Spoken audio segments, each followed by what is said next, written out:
show that tackles the big issues affecting the BVI and the rest of the Caribbean. Searches for answers to today's big questions and gives viewers a unique perspective on developing stories.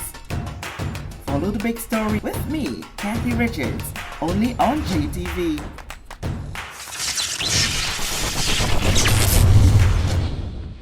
This show is brought to you by the National Bank of the Virgin Islands, Cyril B. Ramney Tertola Pier Park, NV Salon Spa Nail and Barbershop, HOV Medical, and Digicel. Sign up for Digicel Plus Home Light Bundles, faster internet, movies, and sports.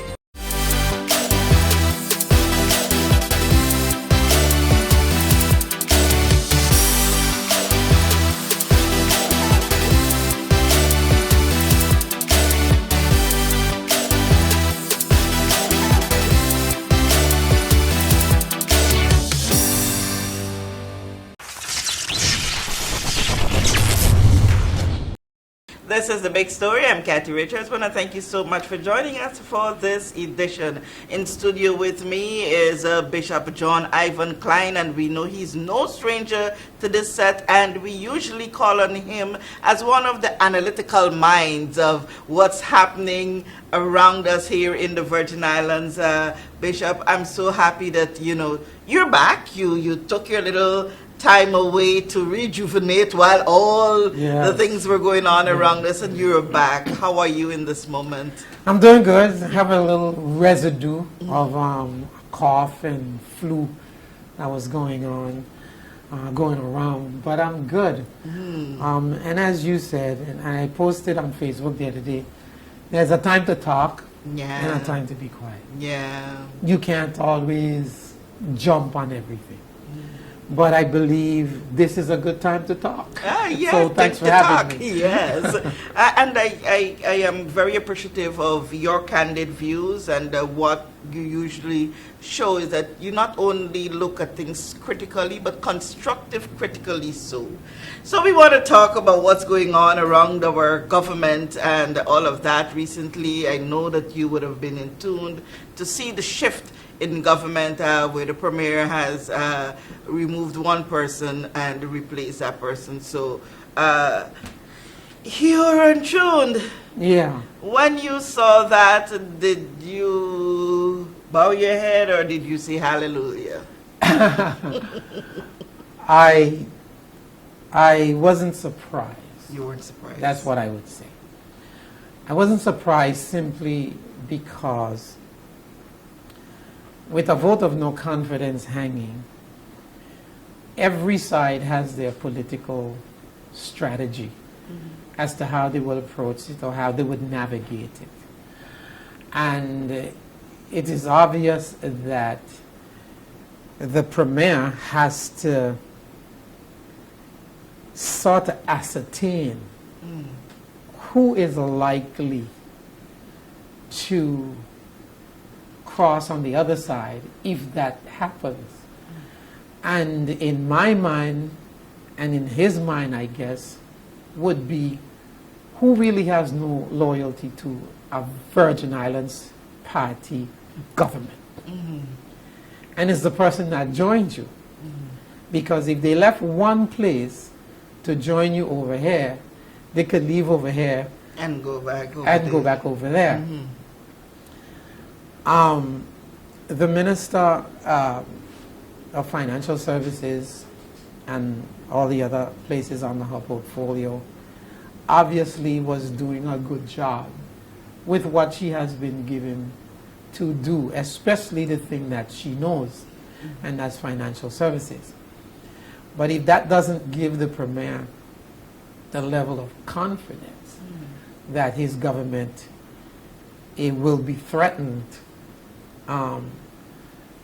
whether the vote of no confidence is legitimate or warranted or what, we'll dive into that a little bit. But that's the reason I say I wasn't surprised. What surprised me was the move to the other side. It surprised me in that I didn't expect it. But it would seem very logical, seeing that Honorable Fraser is a former VIP.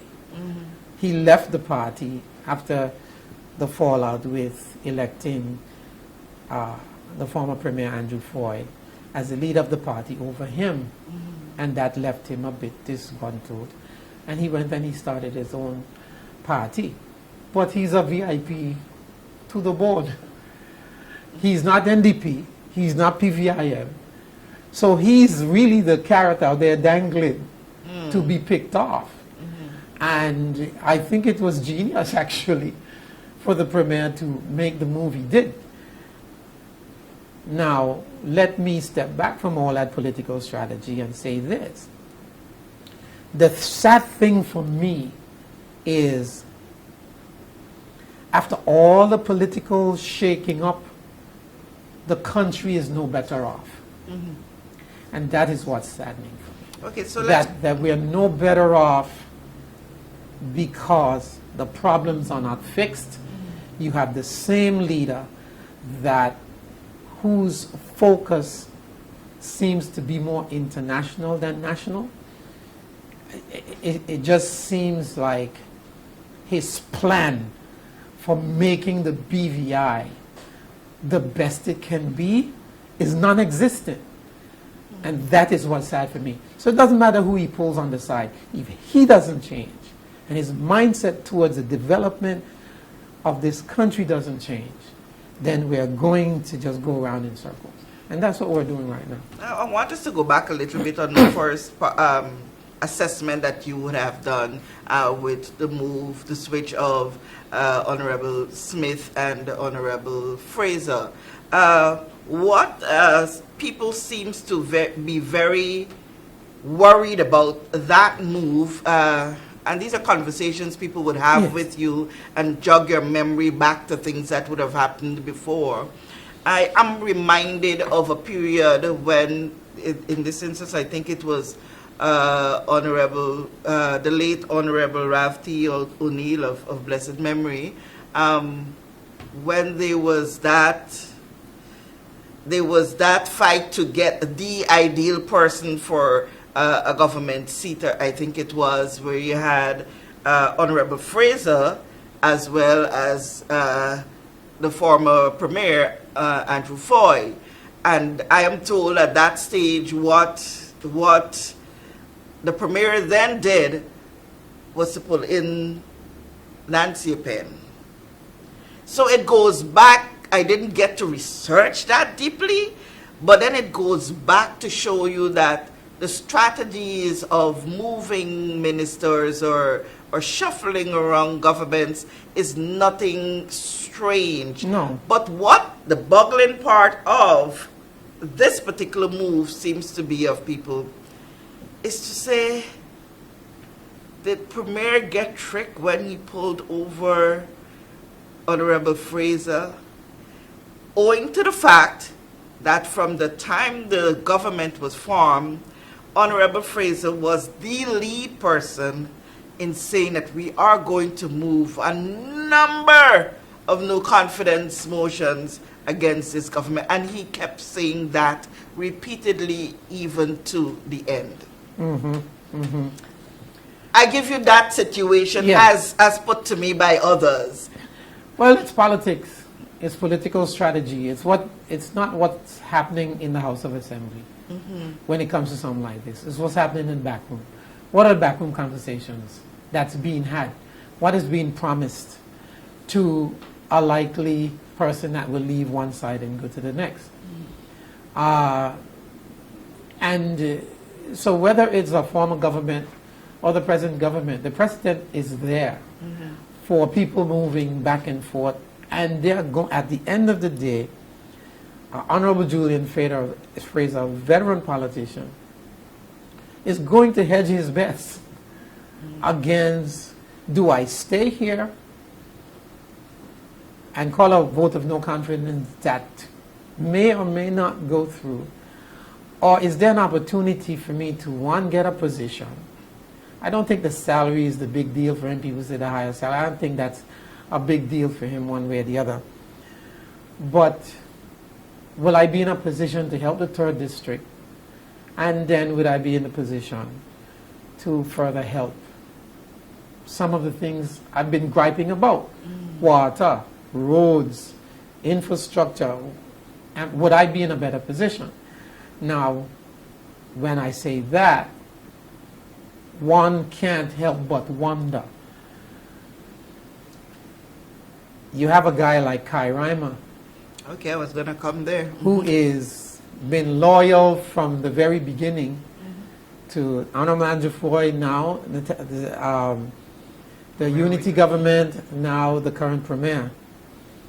But when an opportunity comes for him To elevate. to yeah. elevate, he is being capped. It's like he can't go any higher simply because there's always a greater political agenda that overlooks him. And in my mind, if I were him, I'm not in the back room. Yeah. And I don't know what he's agreeing to and so on and so forth. But it would suggest to me that you don't trust my ability to produce. And for me, for him, I would wonder what else would be taken from me. So the conversations around that particular area, there are many things, there are many avenues you're hearing that might be possible, and in all fairness, we would not have heard Honorable Reimer make any statement or any utterance to defend or, He's a team player. Yes, so it in some circles, it's being said that it's very likely that, and like you alluded to, that Honorable Reimer would have, say, okay, yes, I'll stay where I at, do this so that we can get this bigger goal achieved. But then there is also that scary thought that, he's not too liking of it, and when you think that you would have been deceived in one way, you might just be in for a shocker of a deal. Well, there's only so much you can ask someone to sacrifice. So, with Reimer, it is not just the fact that I'm being passed over for deputy premier. After winning decisively in my district. I think the more important thing is when you starve my ministry of financial resource so that it disables me from delivering on my ministry's portfolio. I wanted 30 million to get roads and infrastructure. I get 1.8 million in this. I wanted to fix water. I'm getting peanuts. I wanted to fix other infrastructure things. Sewage, Sewage.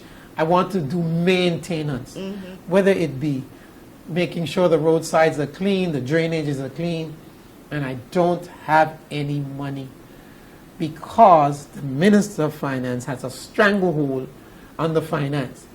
So you marginalize me in terms of financial resources to deliver on my portfolio. And then on top of that, you're asking me to be the sacrificial lamb so that you can continue to reign supreme over the finances.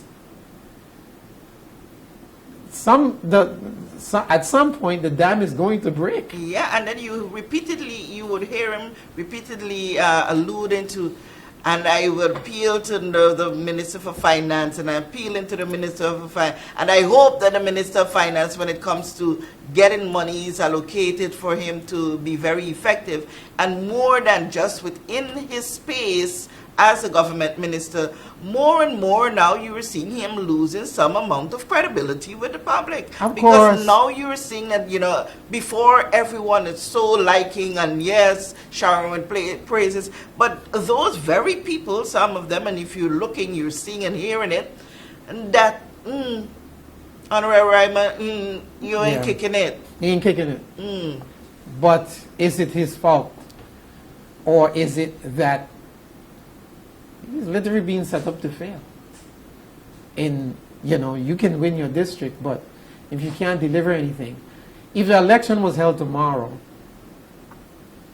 if you could count 3 people who will be elected from the Virgin Islands Party, Kai would be one of them. Yep. It is no surety that the Premier will win his seat if he has a formidable candidate.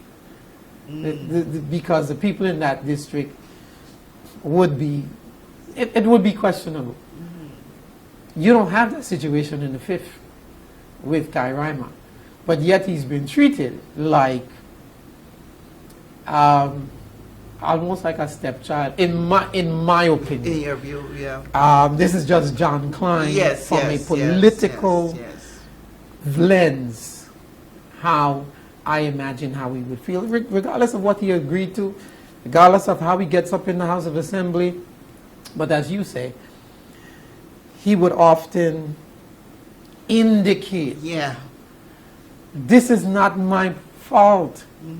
I am trying, but the Minister of Finance is not giving me what I need to deliver to you, the people, what I have promised I would. And it's just governments. But like going to the bigger picture. Oh, before we go there, the other thing that we need to look at as well is the stands Honorable Shari B. de Castro has been holding on to. She would hammer it out, insisting that, look, you need to help me lobby the Premier to get monies to do what I need to do. What are you asking me as a people to do? And you hear her appealing to ministers, legislators on the opposite side. You got to help me do this. And it says a lot that though they are in the government, they still feel a little bit stifled in terms of getting the necessary financial resources they need for what you say we need is a country that gets better. And this is why some people would suggest and give their opinion that the Premier sometimes is behaving like a pseudo-dictator. And because he has the purse, and he has a stranglehold on the purse, we all understand the country is under financial constraints. We all understand that. But when you have the people on your team, the Minister of Education, constantly advocating, I need more money in order for me to deliver on this very important aspect of BVI life, and that is strength in education. And again, because they're in cabinet, they're bound by and sometimes hide behind collective responsibility. So they get in the House of Assembly, and best they could, they are saying, they're screaming quietly to say, get up off the money. Stop giving us stranglehold. So whether you have the Minister of Communication and Works, the Minister of Education, or you have the great embarrassment of the Minister of Health, and what happened in Virgin Gorda, and the continued lack of resources for healthcare in this territory is crazy. It's crazy. Especially when, I listened to Honorable Lorna Smith speak that day in her press conference, and it's almost like I was listening to myself. And I'm like, everything that you and I have spoken about on this show, how could you go and spend $1.6 million to have a music fest that wasn't warranted? How could you have a one-stop party for over about $500,000? By the time you include stage, lighting, sound, hands, everything, and then the audacity the reckless regard for public opinion. Even the Christian Council went to the premier and say, leave Vibe Cartel where he is. This 200, 300, by the time you get done, plus $1,000 that you will spend, is not a priority at this time. But here he is, full speed ahead, with another entertainment, calling it tourism. When you have your own people saying, at least give me the money, let me cut the bush. At least give me the money, let me fix some of the maintenance needs at the school. At least give me the money, let me put more resources in teachers' hands. But you don't see that? You can see bringing in Vibe Cartel as a priority. It's not even about Vibe Cartel, as some has indicated. It's about priority. It's about, you are the Minister of Finance. You have given no indication to this territory what revenue stream you have created as the Minister of Finance. You have brought no new revenue stream into the country. You have a declining financial services sector. I speak to them. You have more liquidations. You have less incorporations. And the people who are coming to us are the people who are, I can't say much in need of us, but the Asian market is our biggest market. Other people are finding other jurisdictions that are cheaper and easier to do business. You are the Minister of Finance. You just got rid of your Minister of Financial Services. Now you are the Minister of Financial Services. You have not created any economic stimulation since you've been Premier. There's no new tourism product in terms of hotel development. Prospect Reef is still an eyesore, and not just his fault, but consecutive governments have not been able to have the political chutzpah to make a decision and say, let's develop this wasteland. Come on, give me a break. It's not for lack of proposals. They have 10 of them. And you can slap the public in the face and say to them, you know what's good for you? Another concert with a convicted criminal. It's appalling. Well, I'm not going to dwell too much on that aspect of it. No. I'm talking about the priority. Yes, but when the Premier would speak and he would lay out, what he knows and his conviction in doing what he does, he shows a different side, and to say, this is what happens. And the other side of it, the Premier tried to explain, is that there are budgets. These monies that are being used for these entertainment shows are stuff that are budgeted for in the national budget. The previous governments in the past would have had the very budget, and in some cases less or more, for stuff like this. And this is how the budget cycle goes, and there is no way that you can just take that money to do something else. It's for that purpose. Given that explanation, do you buy? Of course not. It is hogwash to the highest order, because there is always movement of money within the Ministry of Finance. Taken from one vote, put it in another vote. Taken from here, put it in there. Going back to Alan Wheatley's days, when he was Financial Secretary, you always had movement of money. It was Alan Wheatley who took most of the money from under Alvin Christopher at the time, when Alan Christopher was the Minister of Communication work, and moved it under him, so that it crippled most of what Alvin Christopher could get done, that led to him being fired at one point. He was one of them that was fired on the Ralph. So it's hogwash. What the budgetary cycle gives you a guide as to what you have to spend where. It doesn't tell you that you must.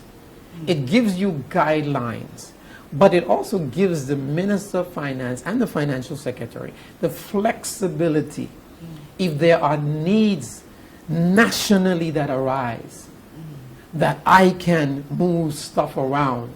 What am I giving to Virgin Water to ensure that we don't have a repeat, that you have a facility that's understaffed or under-equipped to handle emergencies? You cannot tell me that a Vibe Cartel, or it could have been Beyonce for all I care. It didn't matter who.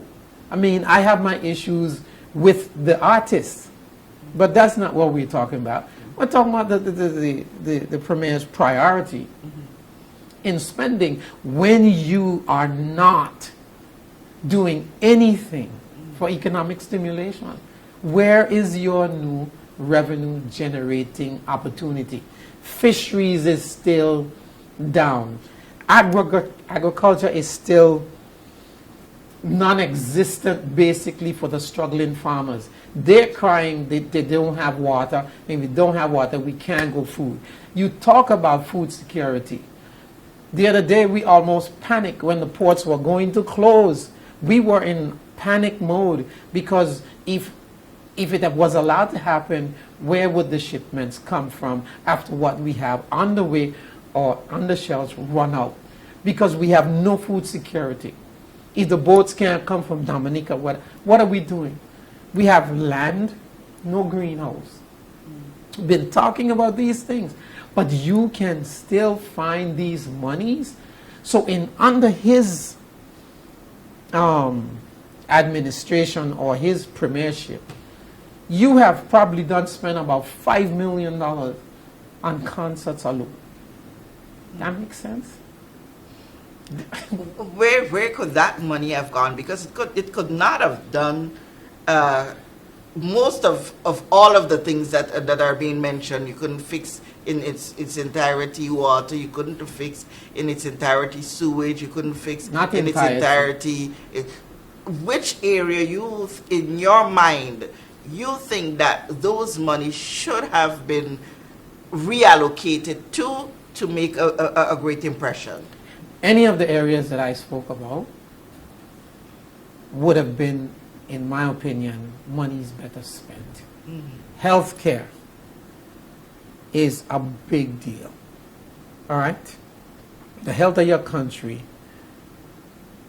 if you don't fix primary healthcare, then not only do you expose the country to chronic illnesses and communicable diseases, but also you put a strain on secondary health care, which is taking care of sick people. The clinics in the BVI are non-functional. That's primary health care. And if you can stop diseases, then you're going to pay for it at the hospital. That's secondary care. You're taking care of sick people. You're not prevention anymore. If you take $5 million and give it to Kai Reimer and say, listen, the drainage, the potholes, we don't want you to go and throw a little bit of asphalt in the potholes. We want you to take a section from Duff's Bottom to Fort Worth or going in either direction, and we want you to comprehensively fix the drainage, cut the patches out properly, put the proper base, and give us a smooth road. $5 million can go a long ways, because you know why? You're not going outside of public works to do it. You're not awarding a contract. When you go award contract is when you have to worry about $30 million to fix a road or this or that. But even within tourism, what are we doing to promote the tourism products around the world? You're reading my mind, because I was just gonna ask. So with the monies going to these places, then Premier could safely say, so what? You leave me to do nothing in my tourism industry? No, but what do you do? You are not doing what Ralph Gonzalez is doing in terms of creating an attractive tourism destination out of what used to be agriculture and other things. Now they are moving up. If you look at the tourism revenue that we can't compare ourselves to Bahamas, but for argument's sake, let me do it. $234 billion or million a year it's generating in the Bahamas economy. Antigua and Barbuda about 143 million. And so on and so forth. St. Vincent is now about 21 million. BVI, 83 million. We used to be a preferred destination. You catch my point? St. Thomas is about 300 million. Next door, they have nothing that we don't have. We have better everything than the U.S. Virgin Islands. But yet their tourism product and the revenue generated from them is about 300 million. We are still sub 100 million. You can do more in terms of promoting and building your tourism product than to say, we have another party that might draw people from here or there. Vibe Cartel is not Buju. He's not Buju. He's not going to draw the crowd Buju did. And Buju was an independent contractor who brought him in. It wasn't government.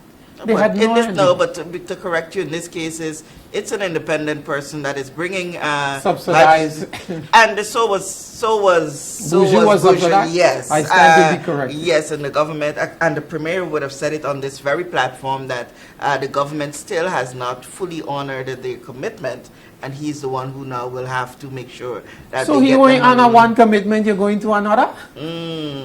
Yeah, that makes sense. Yeah, that's what we are faced with. So when I listen to the Honorable Lorna Smith talk about all of the things that are in the vote of no confidence, and also all of the things that she believes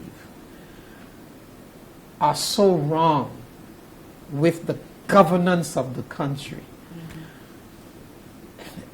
whether it be healthcare, whether it be road and infrastructure development, whether it be increasing the tourism product, whether it be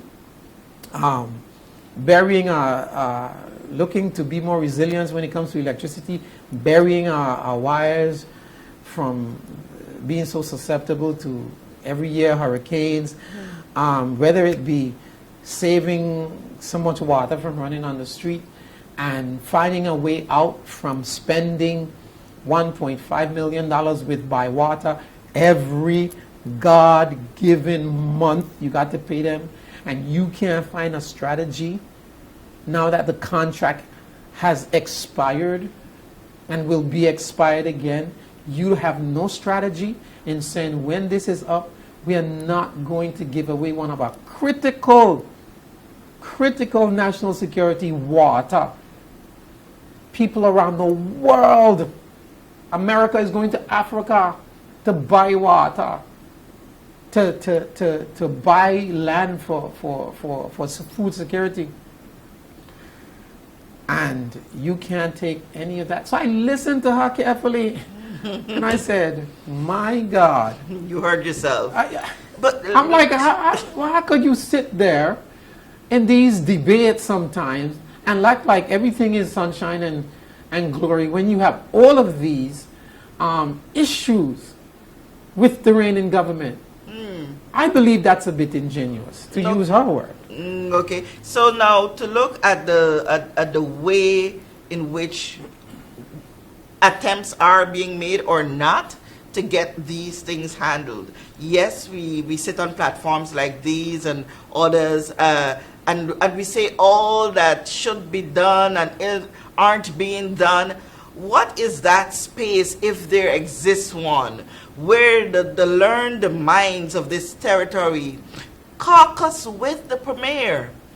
Because I find it hard to believe that you would have these amount of learned people with great, vast experiences in these different areas, and I'm not going to take any advice whatsoever. How do you, for the lack of a better word, pressure your premier as a group of learned people to do what you see as business people, as people with expertise in the international space, as people with the know-how to generate finances and the economics of the territory? Is that space there? And if so, what happens? You can only speak to people who listen. You can only make a difference if they're willing to listen. I think the Premier have at least 5 political advisors around him that he pays probably close to, if not in excess of $100,000 a year, $10,000 a month. But there are people who will tell him yes. There are people who would say to him, okay, yeah, let's do that. A person like a John Cline who is going to say, no, we cannot do this. We should not do this. And pressure him and say to him, if you do this, then you lose my support publicly. Right? I mean, that's easier said than done. Mm-hmm. Well, what I am saying, if you have a vast of experience sitting on the other side, you have a lot of experience sitting on the opposition. Mm-hmm. I don't believe, this is me, I don't believe that Fraser, Ronnie, Myron, nor Marlon, let me throw him in the mix, want to see the government fail just to see them fail so that they can come to power. I believe, given the opportunity to support a young Natalia Wheatley to achieve the good of this country by lending their collective experiences. We made some mistakes here, let's not do that again. Blah, blah, blah, blah, blah. And the learned that you have said. You can pull from the private sector. I think that we would have really a great country. But when you have someone who behaves like a dictator and don't want to listen to anybody and believe that because he has a gift for gab and he has a great command of the English language, and that he can make as many errors, be paid $270,000 a year, screw up, don't produce much for that, and still come back and ask for a vote, and or get up on a podium or a press conference and convince the BVI public because you have this ability to speak and use that to deceive the public, you're not going to go anywhere. I don't care what intellectual is in the room, what vast experience you have in the room. The buck stops with the premier. And if he's not willing to listen, even when I try to talk to him, and I'm not the smartest guy in the room, but I am interested in seeing the BVI do better. I don't care who our government it is. PVIM, PVM, NDP, call yourself whatever you want. As long as you're producing for the BVI, I'm with you. But if you're not, I'm going to make my voice known. He doesn't like that. He can't take criticism at all. He's not going to listen. Because he's the smartest guy in the room. Yeah, but not as individuals, as a group. Isn't there a group of business people, financial services experts who who come together. You see your country, in your view, not moving from one level upward. You're seeing that. So you guys do not come together as a collective group to do what you think is necessary to put the premier in the place where you think that he needs to be to listen? Isn't there no strategy? He will listen, you know, he sits in the room. As a result of the meeting, he's not doing anything that he feels, and he's within his right, because we give him the power to do anything different or do what you said. When I started the Economic Advisory Council, I was the one who started that. I pulled people from all sectors. I had people from tourism sector, Patty Romney, the sister, Lorna, Christopher, people from the marine side of tourism, Andrew Ball and some other people around the table. That was tourism.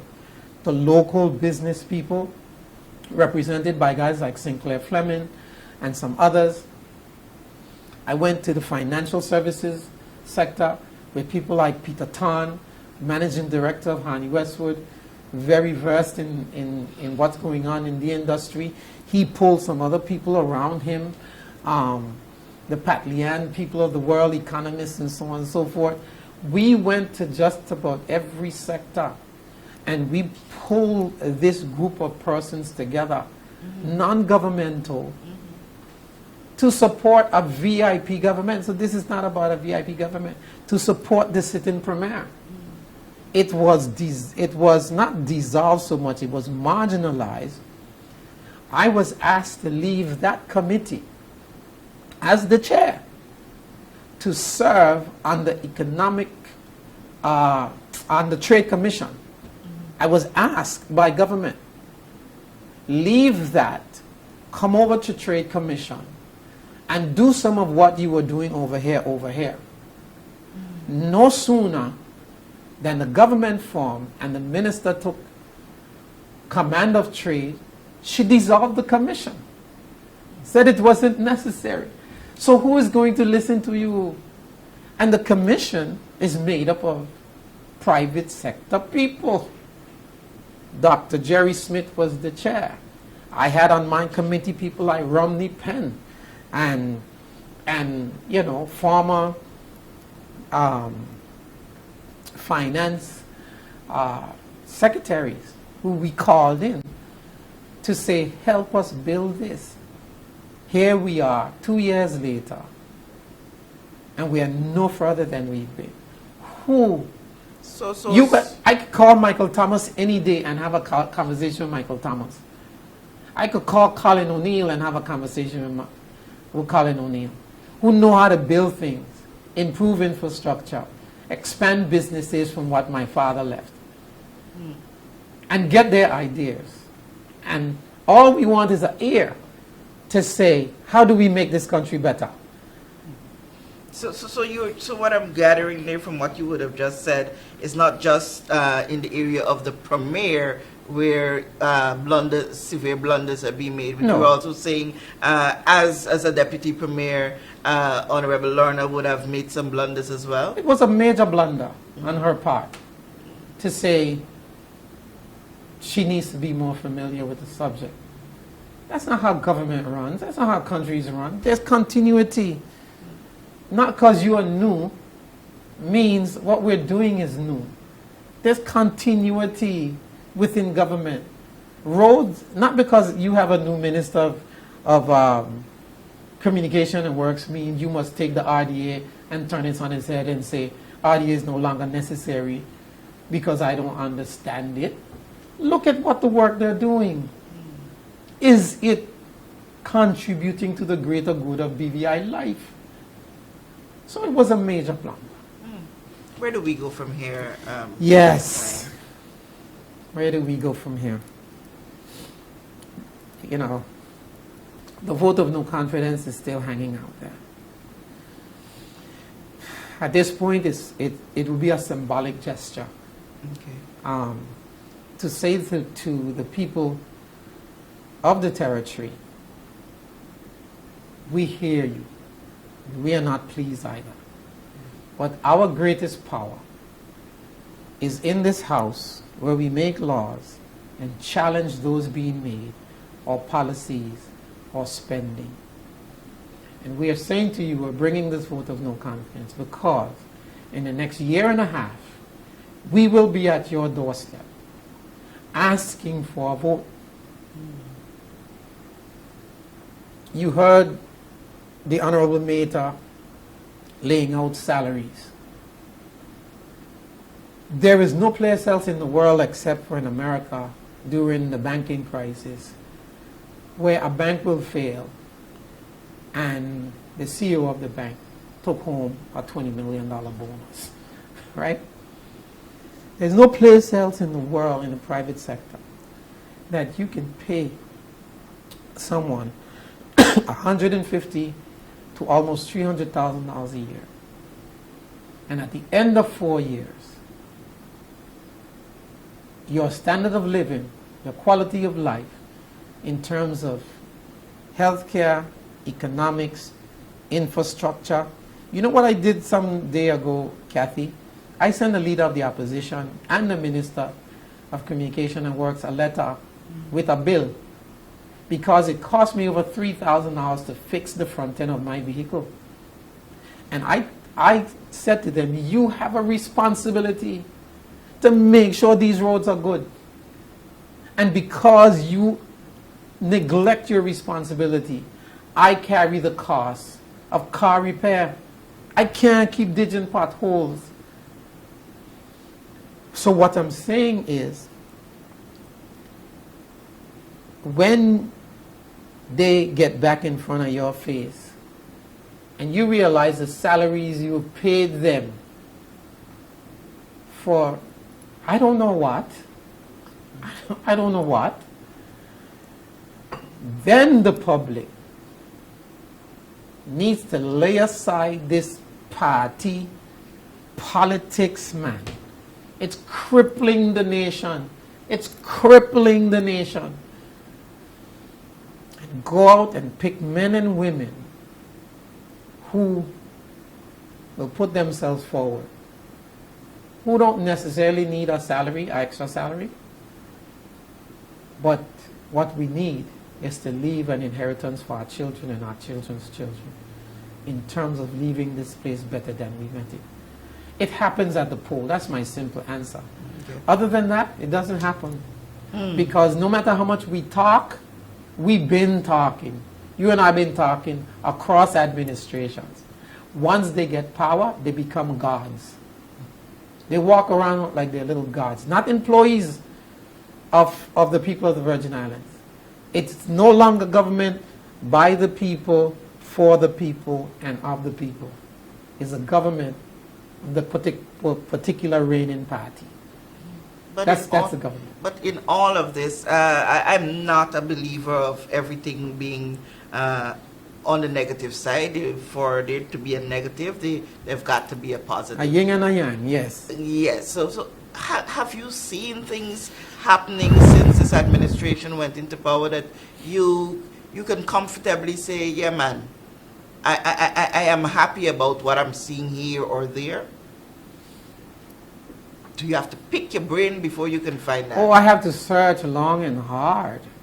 I believe that in the financial services sector that is constantly under threat, and the maintenance of that, while it is not solely the minister's responsibility, and you have a lot of technocrats in the industry, whether it's BBVA, financial services, financial investigation agency, or whoever, that every day go to work to make sure it's a viable vehicle that produces 60% of our national budget.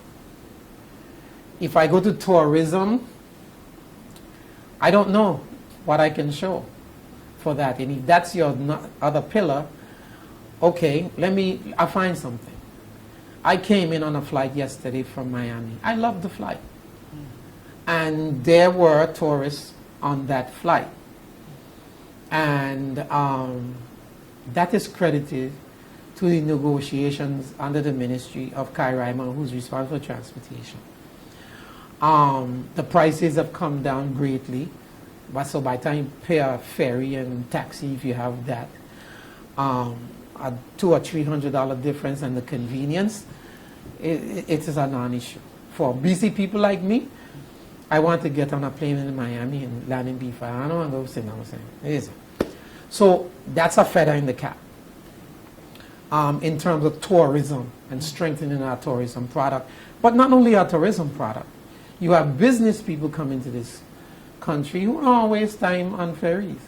They want to get in the plane. If they come in from the UK, London, Miami, BVI.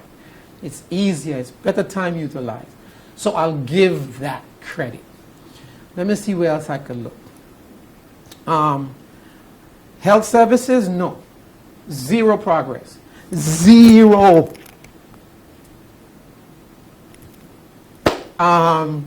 Infrastructure, the worst we've ever seen it. And I've been back here 30 something years. I've been back in the BVI, 35 years now. I've been back since 1989, 1990. I came back to these Virgin Islands. Environmental, no, nothing. The seas are worse. The oceans are worse. The ponds are still filled. Yeah. The beaches are turning brown. Where? I don't know. I don't know. After you talk about $1.6 billion a year. I mean, every 4 years, 430 million. So if you start from with Andrew Foy, then unity government to this government, that is about 16 there, about 4.8 billion dollars. Water, you still hear the cries. I have assistants, I don't have to cry. What other sector is there? Fisheries, we have some of the largest fishing waters in the world, but yet we can't monetize it, not even locally. Agriculture, we don't have the best soil, but you don't have to grow stuff in the ground anymore.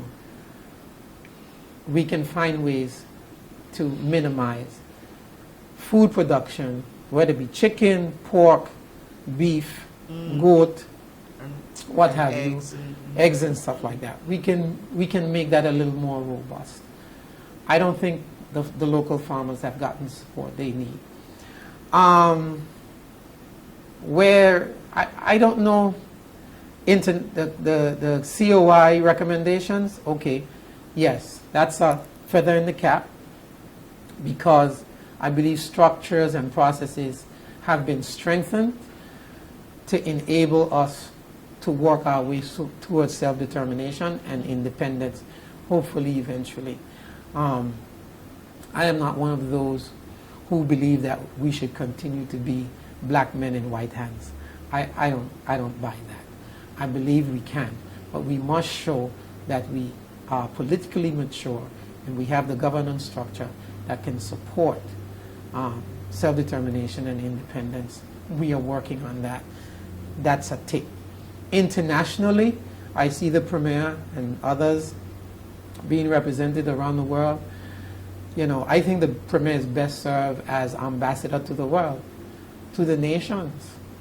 If you want someone to go out there and represent the BVI on an international stage, he's good at that. He will talk.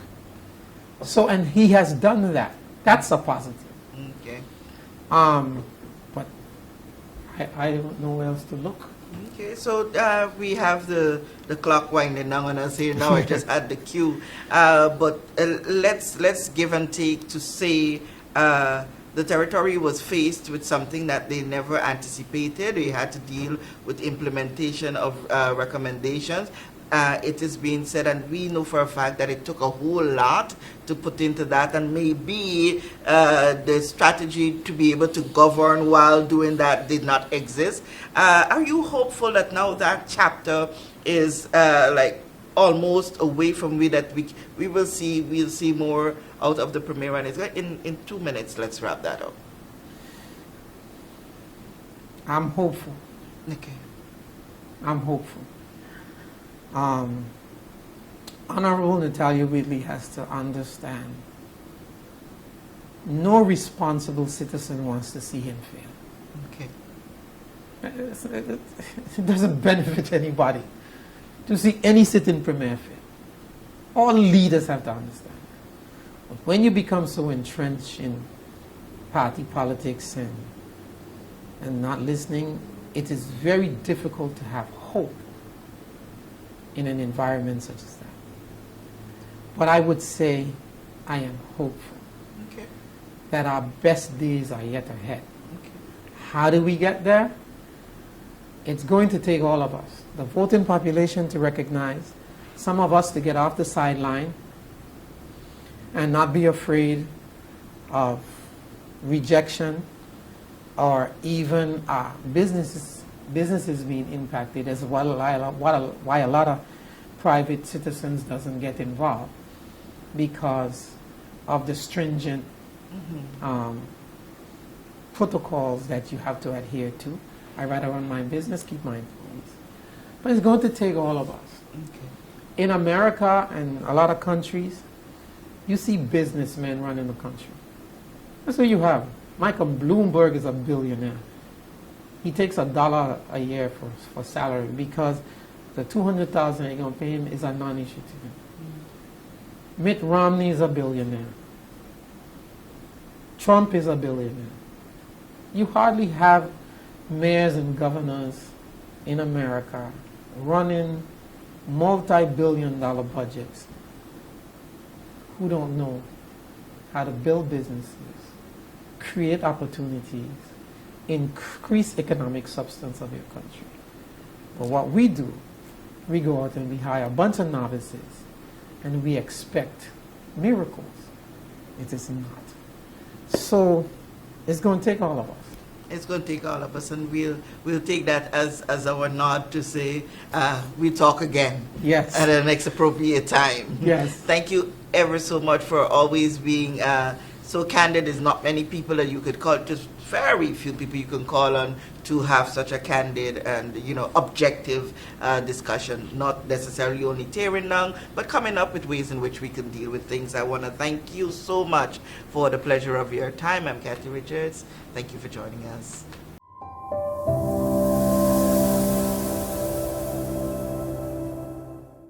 We know that where you choose to bank matters, and it is your vote on what your funds do in strengthening our community. As your official Bank of Paradise, we invest and support the lifeblood of our economy by helping in the realization of personal goals for homeownership, education, and entrepreneurial visions, which support small businesses. We make it our place to connect with persons and worthy causes, and we have been doing so for more than 30 years. Where your money goes and what your dollars empower are your choice. And we thank you for choosing us, a bank that gives where it matters the most, for you, for our community, and a happier tomorrow. The National Bank of the Virgin Islands.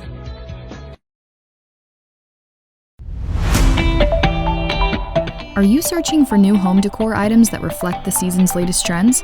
Look no further than Right Way Home. From cushion sets to decorative vases, we have unique pieces to suit every style and budget.